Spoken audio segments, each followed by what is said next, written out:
Hello friends, welcome back to our channel bio science 2.0। आज हम बात करने वाले हैं, जैसा कि थंबनेल में आपने देखा कि जूलॉजी का हमने थंबनेल लगाया है, जिसमें जीव विज्ञान का वॉल्यूम फर्स्ट है। और जीव विज्ञान के हम ये सभी सॉल्व अध्याय ही पढ़ने वाले हैं, क्योंकि ये बुक के हमारे लिए बहुत इम्पोर्टेंट होने वाला है। आपने एलटी ग्रेड दिया, उसमें भी पीवाईक्यू, आपने जीआईसी दिया, उसमें भी पीवाईक्यू। तो फ्रेंड्स, जिन चीज़ों से हम बच नहीं सकते हैं, हमें पीवाईक्यू देख के जाना होता है, ताकि हमें हमेशा ये पता रहे कि एग्ज़ाम में पूछा कैसा है क्वेश्चन, ठीक है, और वो क्या आंसर होता है। तो इसके बाद तो फ्रेंड्स, हमारा जो है वो है आज टेक्सोनॉमी, यानी पहला अध्याय है ये। टेक्सोनॉमी जूलॉजी का पार्ट है, जिसमें हमारे वर्गीकरण का सिद्धांत यानी प्रिंसिपल ऑफ क्लासिफिकेशंस के बारे में दिया हुआ है। जो हमारा पहला क्वेश्चन है कि व्हिटेकर द्वारा प्रोकैरियोटिक जीवों को किस संघ में रखा गया। तो प्रोकैरियोटिक जीवों को, ये एनसीईआरटी का क्वेश्चन है, जो मोनेरा जगत में रखा गया। तो ये फ्रेंड्स हमारे इंपॉर्टेंट इसलिए हो जाते हैं क्योंकि व्हिटेकर 5 वर्गीकरण 1969 में प्रोकैरियोटिक जीवों को संघ मोनेरा में रखा गया। जो जीव जिसमें कोई सुविकसित केंद्रक नहीं होता और जिसमें कोशिकांग नहीं होता, प्रोकैरियोटिक जीव कहलाते हैं। इन जीवों की कोशिका यूकैरियोटिक जीवों की कोशिकाओं की तुलना में बहुत छोटी होती है। मोनेरा के अंतर्गत आने वाले जीव बैक्टीरिया, साइनोबैक्टीरिया, आर्कीबैक्टीरिया और प्लाज्मा माइकोप्लाज्मा होते हैं। अब फ्रेंड्स, हम बात करते हैं नेक्स्ट क्वेश्चन का। नेक्स्ट क्वेश्चन हमारा है दूसरा, according the 5 kingdom classification protozoa place तो मोनेरा जगत। सो फ्रेंड्स, यहाँ पे कुछ चार्ट दिए हुए हैं, तो इन चार्ट को हम ध्यान में देखते हैं, क्योंकि एनसीईआरटी के चार्ट हैं। अब यहाँ पे देखो, मोनेरा जगत यानी कि कोशिकीय संगठन के आधार पर एक कोशिकीय, पूर्व केंद्रीय, प्रमुख कोशिकांग अंग अनुपस्थित होता है ना। गमन की क्षमता कसाब की सहायता से गमनशील होता है, यानी इसमें फ्लैजिला की सहायता से होता है।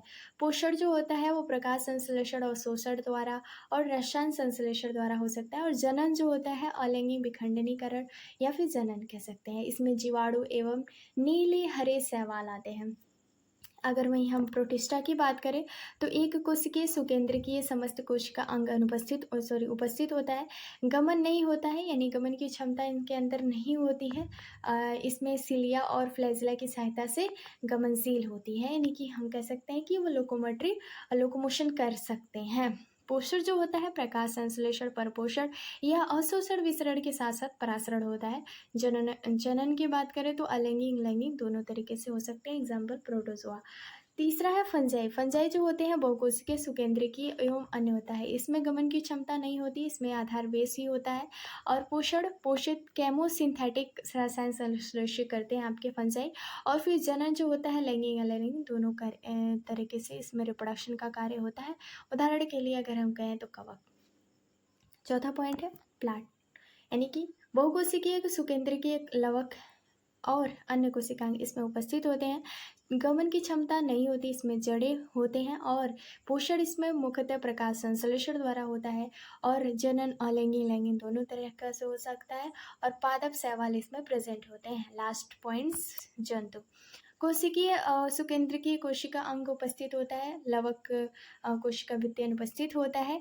और गमन की क्षमता पेशी तंतुओं द्वारा गमनशील पक्षिकाओं द्वारा और पोषण परपोषण द्वारा रसों परपोषित यानी केमो हेट्रोट्रॉप्स होते हैं। और जनन की बात करें तो लैंगिक परंतु अलैंगिक जनन भी होता है। जैसे उदाहरण के लिए अगर हम देखें तो जंतु। अब हमारा नेक्स्ट पॉइंट आता है क्वेश्चन वाइज, तो हम इन सभी क्वेश्चनों को देखेंगे। और मैं एक्सप्लेनेशन इसलिए भी पढ़ रही हूँ फ्रेंड्स, देखो आपको लग रहा होगा कि मैं यहाँ पे क्वेश्चन क्यों नहीं लेके आई हूँ। क्वेश्चन इसलिए नहीं क्योंकि एक्सप्लेनेशन इंपॉर्टेंट है। क्वेश्चन रिपीटेड नहीं होगा, लेकिन एक्सप्लेनेशन में से क्वेश्चन रिपीटेड हो सकता है। इट मीन्स क्वेश्चन बन सकता है, इसलिए हमें इस एक्सप्लेनेशन को पढ़ना होता है, ठीक है। थोड़ा सा माइंड लगाओ स्मार्ट स्ट्रेटेजी का, क्योंकि टाइम बहुत कम है। तीसरा, highest category of taxonomy is called, सबसे बड़ा तो ये होता है किंगडम, है ना। वर्गीकरण का उच्च कोटि किंगडम, जिनका अवरोही क्रम इस प्रकार से जगत किंगडम, संघ, फाइलम अथवा विभाग, डिवीजन यानी पादपों के लिए लगाया जाता है। Class, order, family, genus, species एक निश्चित योजना और क्रम के अनुसार जीवों के श्रेणी विन्यास की विधि को विभाजन करते हैं। नेक्स्ट क्वेश्चन है चौथा क्वेश्चन कह रहा है कि mycoplasma belong to which kingdom, यानी किस किंगडम में बिलोंग करता है। तो ये मोनेरा जगत के अंतर्गत आता है। क्यों? क्योंकि जो माइकोप्लाज्मा होता है उसे मोनेरा जगत के अंतर्गत रखा गया है, क्योंकि इसमें जो सभी प्रोकैरियोटिक और यूकैरियोटिक या फिर हम कह सकते हैं ए सेलर जीवों को रखा जा गया है। जैसे यूकैरियोटिक नहीं रखा गया, प्रोकैरियोटिक रखा गया। और इसमें ए सेलर जीवों को रखा गया है। बैक्टीरिया हो गया, रिकेट्सी हो गया, माइकोप्लाज्मा, आर्कीबैक्टीरिया, प्रकाश संश्लेषण करने वाले इस क्रिया में ऑक्सीजन निकालने वाले बैक्टीरिया, ऑक्सीफोटोसिंथेसिस या फिर हम कह सकते हैं ऑक्सीफोटोसिंथेसिस कहलाते हैं, एवं साइनोबैक्टीरिया जिन्हें नीलहरी शैवाल भी कहते हैं इसमें सम्मिलित है। आप यहाँ पे देखो ये वाला फिगर जो है वो है माइकोप्लाज्मा का, है ना। नेक्स्ट क्वेश्चन है निम्नलिखित में से किस ऐसे जीव हैं जिनमें मुख का विकास ब्लास्टोपोर्स के विपरीत होता है। तो फ्रेंड्स ये ड्यूटरोस्टोमिया, यानी ड्यूटरोस्टोमिया जो होता है वो मुख के गुदा से पहले होता है। ड्यूटरोस्टोमिया, अगर हम इसमें कुछ फाइलम्स हैं, जैसे देखो यहाँ पे क्या है कि जो पहला पॉइंट है प्रोटोस्टोमिया वे जीव जो समूह में रहते हैं, है ना, जिसमें एक बार ही गुदा का निर्माण होता है। ब्रोडी अवस्था में पहले वे मुख गुहा के विकास के लिए जाने जाते थे, परंतु अब उसमें अवस्था मुख और गुदा की अंतर यानी रिजर्व परिवर्तन शामिल है, जैसे नेमेटोड्स, आर्थ्रोपोड, फ्लैगवर्म, एनेलिड्स और मोलस्का। ये प्राय द्विपक्षीय समरूपता को दर्शाता है। दूसरा पॉइंट जो हमारा क्वेश्चन पूछ रहा है ड्यूटरोस्टोमिया, इसमें क्या होता है कि इसमें मुख से पहले गुदा का निर्माण होता है। इसमें पाचन तंत्र का विकास अधिक विविध प्रकार का होता है, जैसे समुद्री तारामीन और क्रीनाइट्स, और इसी के साथ इसमें खोखली केसुरिकी का निर्माण होता है। फिर नेक्स्ट पॉइंट है पैराजोआ। पैराजोआ क्या होता है? पैराजोआ प्रोटोजोआ के अंतर्गत नहीं आता है, वो पोरीफेरा के अंतर्गत आता है, क्योंकि इसमें ये पोरीफेरा और प्लकोजोआ समूह का जीव है जो छिद्रयुक्त शरीर वाले होते हैं, पोरस एनिमल भी कहते हैं इसको। उसके बाद हम बात करते हैं प्रोटिस्टा। ये एक कोशिकीय जीव होते हैं, जैसे कवक, amoeba, Euglena, Plasmodium, slime, mould. इसमें प्रकाश संश्लेषण और शोषण की क्षमता होती है। प्रासरण अथवा वितरण विधि द्वारा ये उत्सर्जित भी करते हैं। नेक्स्ट क्वेश्चन है क्वेश्चन नंबर 6 कह रहा है कि the term biology was introduce by, ये क्लास 11th में एनसीईआरटी के पहले चैप्टर में दिया हुआ है बायोलॉजी के, जिसमें लैमार्क और ट्रेविरेनस के बारे में दिया हुआ है। ठीक है, 1802 में इन्होंने प्रस्तुत किया था। ये विज्ञान की वह शाखा है जिसके अंतर्गत सजीवों और निर्जीवों की गतिविधियों का अध्ययन किया जाता है। अरिस्टोटल को बायोलॉजी का पिता कहा जाता है 383-322 BC में। नेक्स्ट क्वेश्चन है herbivorous sea mammals belong to order, यानी शाकाहारी समुद्री स्तनधारी गण से संबंधित है। तो सिरेनिया जो होता है वो एक प्रकार का डिंगोक्स शाकाहारी स्तनधारी होते हैं, जो जो मजबूत शरीर के साथ साथ उनके छोटे बालों और वाली चमड़ी होती है, 2 नाखूनों और फ्लिपर्स भी होते हैं, 36 छोटी पूंछ भी होती है। गढ़ सिटेसिया जो होता है आपका कह सकते हैं कि सामान्य व्हेल और डॉल्फिन ये सबसे विशालकाय स्तनधारियों की श्रेणी में आता है। प्राय शरीर पर मोटी त्वचा, बाल नहीं पाए जाते, इसमें सीबेसियस ग्रंथि नहीं होती, और 2 से 9 ज़्यादा मायोग्लोबिन इनके मांसपेशियों के उतक में पाया जाता है। एस्ट्रोसाइकिल भी कहा जाता है। गढ़ फोलिटोडा क्या होता है? सामान्य मैनिस और पैगोलिन ये सभी स्तनधारी होते हैं। इनके शरीर पर किरेटिन की बनी सल्कनुमा संरचना होती है। ये दंत रहित इसके लिए यूथेरियन स्तनधारी होते हैं, इसमें देखने की क्षमता कम होती है। और गढ़ आर्टियोडैक्टाइला में फ्रेंड्स इसमें सामान्य यानी इसमें कहा गया है कि इसमें कुछ उंगलीदार या खुरदार जीव आते हैं, जैसे भेड़, दरियाई घोड़ा, गाय, भैंस, सुअर, बकरी, ऊंट, हिरण, ये सभी आते हैं। नेक्स्ट क्वेश्चन है क्वेश्चन नंबर 8 प्रोटोस्पोरेंजिया किस वर्ग का प्राणी है? प्रोटोस्पोरेंजिया किस वर्ग का प्राणी है? तो कोइनोफ्लैजिलेटेड, यानी कि कोइनोफ्लैजिलेटेड जो फ्लैजिलेटा जो जीव है उस वर्ग का प्राणी है। अगर हम देखें तो एक स्वतंत्र कोशिकीय ए सेलर और समूह वाला जंतु है। ये यूकैरियोट के सबसे करीब माना जाता है। इसका हम कह सकते हैं कि प्रोटोजोआ और पोरीफेरा की कनेक्टिंग लिंक होता है कोइनोफ्लैजिलेटा। जेली लाइक मैट्रिक्स दर्शाती है। This is the figure of choanoflagellata. Next question, the common unit of classification RNA के सामान्य वर्गीकरण की इकाई क्या है? तो ये सबसे इम्पोर्टेंट है बिकॉज इसमें क्रम पूछा जाता है, ये एनसीईआरटी का ही है। तो वर्गीकरण की सामान्य आरोही क्रम की बात करें तो स्पीसीज सबसे छोटी इकाई है, फिर जीनस है, फिर फैमिली है, फिर ऑर्डर, वैरायटी। तो ये हम कह सकते हैं कि पहले स्पीसीज, प्रजाति, जाति, कुल, गण और भिन्नता इसके अंतर्गत आता है। Next question, question number 10, identify the group in the following having all the animals belonging in the same classes. इन निम्नलिखित में से उस समूह को पहचानिए जिसमें जानवर एक ही वर्ग के होते हैं। तो यहाँ पे देखो फ्रेंड्स, एक ही वर्ग का आपका ग्लोवॉर्म, सिल्कवॉर्म, हाउस फ्लाई, बेडबग, ये एक ही वर्ग के अंतर्गत आते हैं।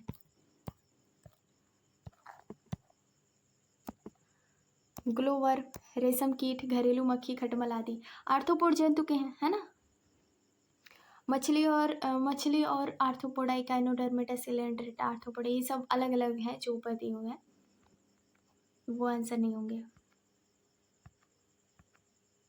नेक्स्ट क्वेश्चन, क्वेश्चन नंबर 11, पशु विज्ञान के इतिहास में वह व्यक्ति जिसने पहली बार जीवाश्मों के महत्व को विकास की दृष्टि में पहचाना। तो देखो फ्रेंड्स, ये मोस्ट इम्पॉर्टेंट है। अगर इसमें देखा जाए तो जॉर्ज क्यूवियर ने 1769-1832 में इन्होंने देखा कि जो पहली बार इन्होंने महत्व दिया कि जीवाश्म यानी पॉलियोंटोलॉजी भूगार्भिक अतीत के जीवन का वैज्ञानिक अध्ययन है, जिसमें चट्टानों में संरक्षित सूक्ष्म आकार के पौधों और जानवरों के जीवाश्मों का विश्लेषण शामिल है।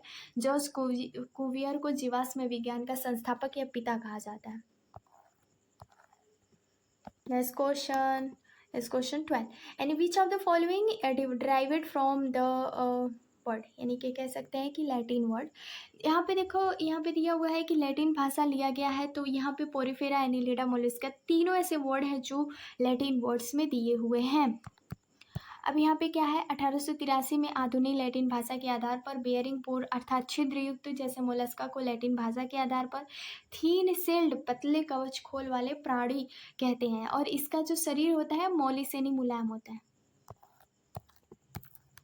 Next question, aplysia belong to the class, aplysia वर्ग किससे संबंधित है? नेक्स्ट क्वेश्चन है question number 40, the book origin of species was published in the, प्रजातियों की उत्पत्ति ओरिजिन ऑफ स्पीसीज नामक प्रकाशित कब हुआ था? तो 1829 में, सॉरी 59 में। इसमें डार्विन ने पहली बार इसको 1859 में प्रकाशित किया था लेमार्क द्वारा सन 504 से 433 ईसा पूर्व। फिलॉसफी जूलॉजिक नामक पुस्तक प्रकाशित किया था। एल्फ्रेड रसेल वेसल ने डार्विन के सिद्धांत के सहयोगी रहे हैं, और इन्होंने contribution to the theory of natural selections पुस्तक लिखी थी। हुगो डुब्रिज को उत्परिवर्तनवाद का प्रतिवादक कहा जाता है। नेक्स्ट क्वेश्चन है, the word species was coined by, यानी वो स्पीसीज का सबसे पहले जो शब्द है वो किसने दिया था? तो जॉन रे ने दिया था। किसने दिया था? John Ray. नेक्स्ट क्वेश्चन है, Peripatus belong to the class, यानी पेरीपेटस किस क्लास से संबंधित होता है फ्रेंड्स? तो ये होता है ओनिकोफोरा। ओनिकोफोरा, पेरीपेटस ओनिकोफोरा वर्ग के अंतर्गत आता है। ये एनिलिडा और आर्थ्रोपोडा के बीच की संयोजन कड़ी है। कौन सी? पेरीपेटस। ये एक सुंडा यानी कि कैटरपिलर लाइक निम्न वर्गीय आर्थ्रोपोडा जंतु है। आर्थ्रोपोडा की भांति में पंजे यानी क्रेवेट समखंडीय जोड़ीदार पात, सिर पर 2 एंटेनी श्वसन के लिए ट्रैकिया होती है। साथ ही साथ इसमें एनिलिड्स की भांति कोमल त्वचा और छोटी छोटी ट्यूबरक्लस यानी लचीली क्यूटिकल सरल नेत्र और उत्सर्जन के लिए उत्सर्गीय होती है, जिसमें ये सिद्ध होता है कि एनिलिडा में ही आर्थ्रोपोडा का उद्विकास होता है। Next question, limbless amphibians are placed in order, यानी पदविहीन एम्फीबिया प्राणी किस ऑर्डर में रखे जाते हैं? तो वो होता है आपका जिम्नोफियाना। जिम्नोफियाना वर्ग में रखा जाता है। नेक्स्ट क्वेश्चन है एमनियोट्स डू नॉट इंक्लूड, यानी एमनियोट्स में क्या नहीं शामिल होता, तो वो एम्फीबिया नहीं शामिल होता, उसमें रेप्टाइल होता है, बर्ड्स होता है, ममल्स होता है, हमने ऊपर देख लिया, ठीक है। नेक्स्ट क्वेश्चन है alimentary canal is absent the mammals of class, यानी किस वर्ग के जंतुओं में हार्नाल अनुपस्थित होता है, किसमें, सेस्टोडा। सेस्टोडा में जो होता है हार्नाल नहीं होता है, ये सिलिया नहीं पाई जाती, यहाँ पर भी सिलिया नहीं पाई जाती। और तंत्रिका तंत्र, सेगमेंटेड और पाचन तंत्र अनुपस्थित होता है सेस्टोडा में। हर्न यानी कि हॉर्न टोड यानी कि सिंग वाला मेढक, इनमें से किस वर्ग के संबंध में आता है, तो रेप्टिलिया। रेप्टिलिया के सिंग वाला मेढक रेप्टिलिया छिपकली होती है, जैसे फाइब्रोनोसोमा यानी फ्राइनोसोमा कहते हैं। ये सरीसृप वर्ग से संबंधित है और ये मुख्यतः अमेरिका और मैक्सिको में पाया जाता है। इसके मस्तिष्क में 2 सिंग आकृति उभरी हुई प्रतीत होती है। एगोनिएडा परिवार का जीव है जिसमें वर्ग के समान स्केल्स, इसमें वैज्ञानिक नाम फ्राइनोसोमा होता है। ये मुख्य रूप से कीटभक्षी होते हैं। नेक्स्ट क्वेश्चन है which is absent is archaebacteria. Archaebacteria क्या भाई, इसमें आर्कीबैक्टीरिया क्या अनुपस्थित होता है, तो उसमें आपका पेप्टिडोग्लाइकेन जो होता है आर्कीबैक्टीरिया में अनुपस्थित होता है। पॉलीसेकेराइड्स प्रेजेंट होते हैं, लिपिड्स प्रेजेंट होते हैं और प्रोटीन प्रेजेंट होते हैं आर्कीबैक्टीरिया के अंतर्गत, तो थोड़ा हमें ध्यान देना है। नेक्स्ट क्वेश्चन पौधों के वर्गीकरण की लीनियस पद्धति आधारित, यानी Linnaeus system of plant classification is based on. So इन्होंने पहले ना फ्लोरल कैरेक्टर के आधार पे दिया था, तो ये मोस्ट इंपॉर्टेंट है बिकॉज ये हमारे क्या है कि ओसवाटिपो दलों के आधार पर। थियोफ्रेटस ने पौधों को 1 वर्षीय, 2 वर्षीय, बहुवर्षीय बांटा। कैरोलस लिनियस ने पुंकेसरों की संख्या, एक लिंगी, 2 लिंगी अंडकों की संख्या के आधार पर 24 भागों में विभाजित की। लिनियस को पादप वर्गीकी का जनक कहा जाता है, यानी प्लांट टेक्सोनोमी का जनक कहा जाता है, तो ये ध्यान देने वाली बात है। अब यहाँ पे हमें कुछ इंपॉर्टेंट पॉइंट्स हैं, जैसे कि इसमें क्या बताना है श्रेणी अवरोही क्रम में, तो इसमें division, class, order, family, tribes और जीनस, ये मोस्ट इंपॉर्टेंट है, इसे हमें याद रखना है। ये आया था अभी LT ग्रेड वाले एग्जाम में। Carpenter ant belong to the which following order, यानी बढ़ई चींटी की बात कर रहा है, तो बढ़ई चींटी भाई कौन होती है, तो हाइमेनोप्टेरा जो होता है वो बढ़ई चींटी होती है। हाइमेनोप्टेरा जिसे कहते हैं, इसी गढ़ में फाइलम आर्थ्रोपोडा वर्ग कीट से संबंधित है, और कुल जो होता है कैम्पटोन्टर्स होते हैं। नेक्स्ट क्वेश्चन है which one of the following is not a deuterostome. Deuterostome नहीं है, तो नहीं है भाई, घोंघा नहीं है, बल्कि लेजर्ड, स्टारफिश, स्नैक जो होता है उसमें ड्यूट्रोस्टोम प्रेजेंट होते हैं। प्रोटोस्टोम्स क्या होते हैं, इसके अंतर्गत एनिलिडा, आर्थ्रोपोडा, मोलस्का आते हैं, जबकि ड्यूट्रोस्टोम के अंतर्गत इकाइनोडर्मेट, हेमिकॉर्डेटा और कॉर्डेट्स के अंतर्गत आते हैं। नेक्स्ट क्वेश्चन है फ्रेंड्स निम्नलिखित में से कौन सा प्रोटोजोआ पौधे जानवरों की विशेषता को दर्शाता है, तो वो आपका कौन सा है, वॉल्वॉक्स है, यानी वॉल्वॉक्स वाल्वोकेसी कुल क्लोरोप्लास्ट हरी शैवाल की एक पॉलीफाइलेटिक जंतु है। प्रोटोजोन वॉल्वॉक्स पौधे और जानवरों दोनों के बीच संयोजन कड़ी दर्शाता है। नेक्स्ट क्वेश्चन है टेक्सोनोमी इंक्लूड, यानी किसके अंतर्गत क्या आता है, आइडेंटिफिकेशन, क्लासिफिकेशन, नोमेनक्लेचर, यानी जीव जगत के समुचित अध्ययन के लिए आवश्यक है कि विभिन्न गुणों और विशेषताओं वाले जीव अलग अलग श्रेणियों में रखे जाए। इस तरह से जंतुओं और पादपों के वर्गीकरण को हम क्या कहते हैं, टेक्सोनोमी कहते हैं। तो यहाँ पे ये आपके 11th क्लास में दिया हुआ है। अब हम बात करते हैं concept of species and sub species के बारे में। फ्रेंड ये हमारे TGT वाले जो सिलेबस है उसके अंतर्गत दिया हुआ है, तो ये हम स्किप नहीं कर सकते, ये बहुत इम्पोर्टेंट है। वह प्रजाति जो समुदाय को बनावट को बनाए रखती है वो क्या कहलाती है, वो के स्टोन्स प्रजाति होती है जो समुदाय को बनाती है। अगर हम देखें तो वह प्रजाति जो समुदाय के बनावट को बनाए रखती है की स्टोन्स कहते हैं, और इस प्रजाति की उपस्थिति एक पारिस्थितिक तंत्र के भीतर जैव विविधताओं को बनाए रखने और एक पारिस्थितिक समुदाय की संरचना को बनाए रखने के लिए किया जाता है। बहुत ही महत्वपूर्ण है, जो जीव एक दूसरे पर निर्भर होते हैं। नेक्स्ट क्वेश्चन है कि यदि एक वर्गीकी कोटि का ए के साथ हो रहा तो किस पद का उल्लेखित होगा, तो उसे हम ट्राइब्स कहते हैं। ए हो रहा है तो ट्राइब्स उल्लेखित करता है, ट्राइब जीनस के ऊपर वर्गीकी कोटि होता है। टेक्सोनोमिक श्रेणी का क्रम, division, class, order, family, genus, प्रजाति। अब यहाँ पे देखो ड्यूटेरोस्टोम और प्रोटोस्टोम जंतुओं में क्या भिन्नता होती है, यानी कि उनके मुख और भ्रूण की उत्पत्ति, इन दोनों की भिन्नता होती है। प्रोटोस्टोम इसमें गुहा पाचन तंत्र के विकास के साथ फर्स्ट भ्रूणीय गैस्ट्रोलेशंस और मलद्वार बाद में बनता है। Roundworm, annelid, arthropod, Mollusca. Deuterostome में क्या होता है, एनस का विकास ब्लास्टोस्पोर्स के साथ साथ हो जाता है और भ्रूणीय विकास तत्पश्चात मुख का निर्माण, इकाइनोडर्मेटा, हेमिकॉर्डेटा और कॉर्डेट्स, ये तीनों आते हैं। देखो यहाँ पे इसका फिगर है।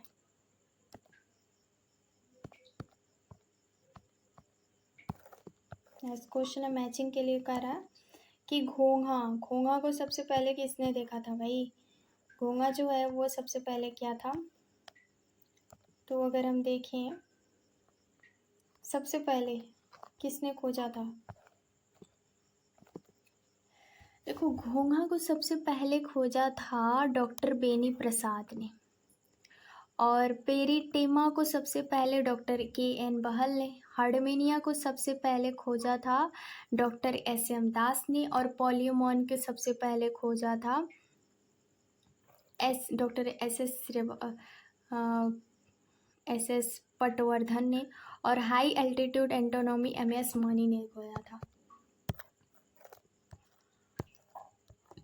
नेक्स्ट क्वेश्चन है कंसीडर्स बताना है, और इसमें पूछा है कि प्रोटिस्टा के क्या गुण होते हैं। तो प्रोटिस्टा बहुकोशिकीय यूकेरियोटिक जिसमें प्लास्टिड होता है, ये प्राय एक कोशिकीय होते हैं और बहुकोशिकीय होते हैं, ये इसलिए इसमें हम कह सकते हैं कि बी सही है। अब यहाँ पे देखो ये किस चट्टानों की भूवैज्ञानिक आयु निर्धारित की जाती है, तो वो होती है रेडियोमेटिक डेटिंग। ये तो आम बात है, ये बहुत ही सिंपल है। टेक्सोन शब्द का प्रयोग सबसे पहली बार किसने दिया, तो मेयर ने दिया। किसने दिया, मेयर एक वैज्ञानिक थे, इन्होंने टेक्सोन शब्द को सबसे पहले दिया था। तो सिस्टमेटिक शब्द किसने दिया था, लिनियस ने 1735 में। Taxonomy AP. डे कोंडले ने 1813 में। फैलोजेनी लेमार्क ने दिया था। फाइलम कोवियर ने दिया था। क्लास ऑर्डर लिनियस ने दिया था। फैमिली जीनस स्पीसीज तीनों जॉन रे ने दिया था। अब बाइनोमियल नोमेनक्लेचर की बात करें तो नामकरण की द्विपद प्रणाली के द्वारा प्रस्तावित की गई थी, तो कैरोनस लिनियस के द्वारा की गई थी। नामकरण की द्विपद प्रणाली कॉल्स लिनियस द्वारा प्रस्तावित की गई। लिनियस एक स्वीडिश वनस्पति शास्त्री, प्राणी विज्ञानी, टेक्सोनोमिस्ट और चिकित्सक थे।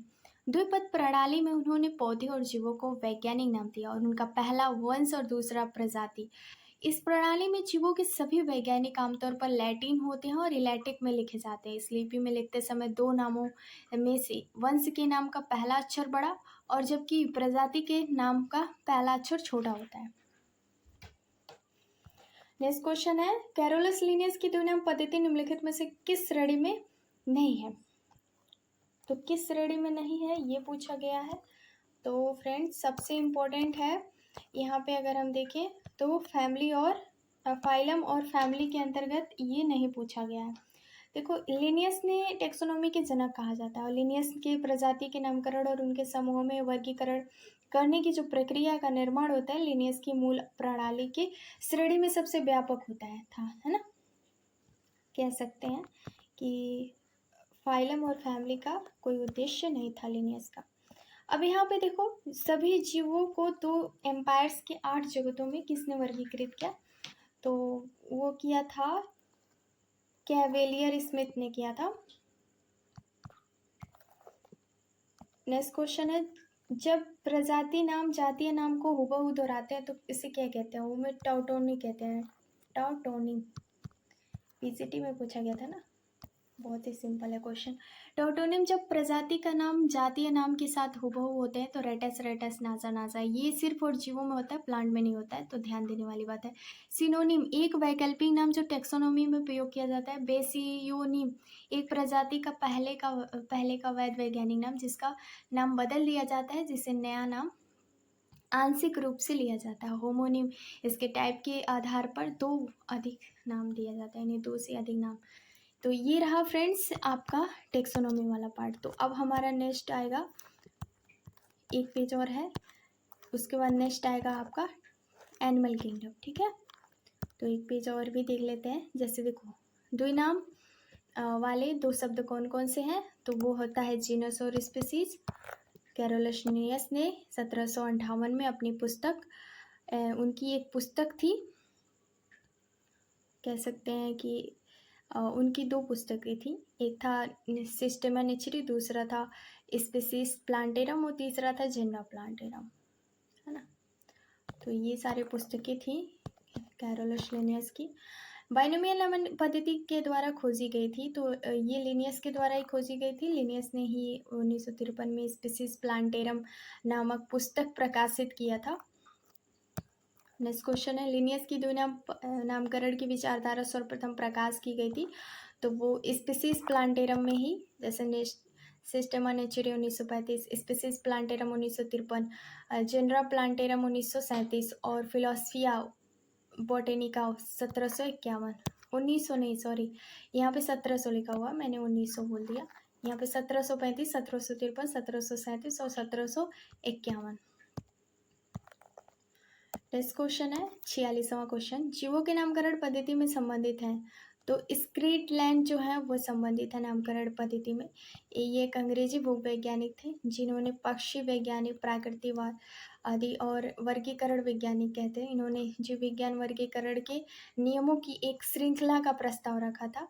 स्ट्रिकलैंड कोड के रूप में भी जाना जाता है। तो आई होप फ्रेंड्स अब आपको यहाँ तक समझ में आ गया होगा टेक्सोनोमी। नेक्स्ट वीडियो में हम एनिमल किंगडम के छोटे छोटे पॉइंट्स देखेंगे, क्योंकि एनिमल किंगडम बहुत बड़ा है, तो वो एक दिन में तो पूरा नहीं होगा और ना ही एक घंटे में। तो फ्रेंड्स नेक्स्ट वीडियो में मिलते हैं animal kingdom. Thank you for watching this videos, like से सब्सक्राइब।